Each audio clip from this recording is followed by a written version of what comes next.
the most popular dating site of this month for singles and personals. Check out the link in description box below. Hospital launch campaign to help koalas amid bushfire crisis. They've raised over $1 million. A koala hospital has raised more than $1 million to help animals hurt in bushfires. The campaign launched by Port Macquarie Koala Hospital aimed to raise money to buy automatic drinking stations for animals living in areas devastated by fires. The initial fundraising goal was $25,000, but $1.146 million has now been raised from more than 25,500 donations.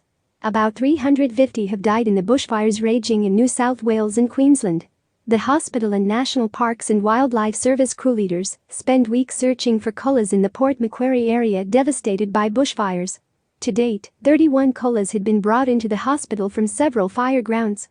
Once admitted, the koalas are rehydrated, and on the next day, they are examined for burns which are treated with cream before they are bandaged. The dressings are changed every 3 days.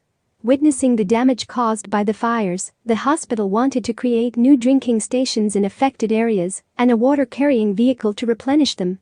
The number of drinking stations being built has now been increased, and they will be shared with other wildlife organizations in fire-affected regions across New South Wales, the hospital wrote on GOFN.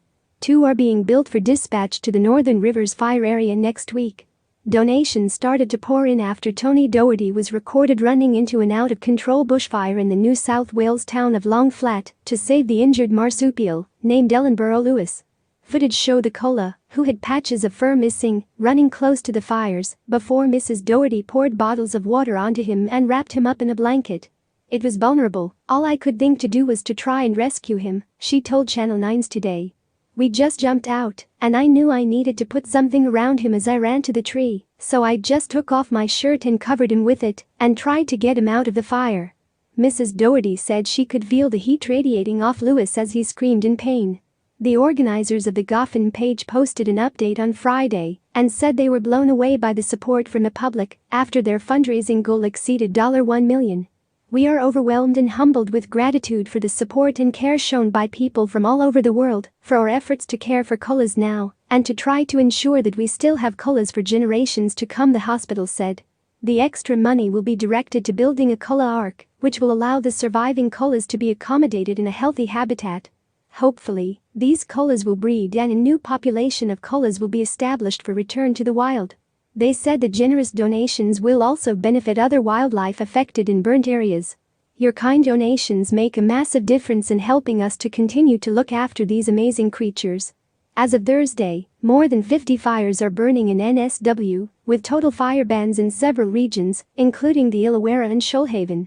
About 70 fires are burning across Queensland, with no end in sight to the crisis.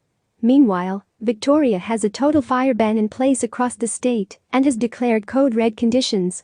Anyone who finds an injured animal is urged to seek immediate action and take them to a vet. The most popular dating site of this month for singles and personals. Check out the link in description box below.